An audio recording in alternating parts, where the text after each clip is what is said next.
Odinga is cheating the public. He's not the chairman. The chairman's position has not been done.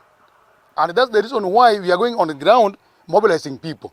They want money to be given to them so that they do the mobilization. So to the entire public, to the Siaya County, and even to the Nyansas at large, Odinga has been bought to come and undermine Owalo. What we are protesting a lot, and we shall continue protesting, and we shall also learn from that the protest we are doing is just going to be portrayed when the number of the people who have been registered in order becomes larger than what it used to be. He was one of the candidates for Arieda parliamentary election, but got 0 votes. So it means there is nothing he brought on board. And that is why he cannot go whining like a baby everywhere about jobs that he has not been given.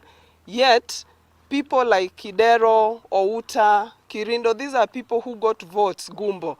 And the president has decided to reward them because they have numbers.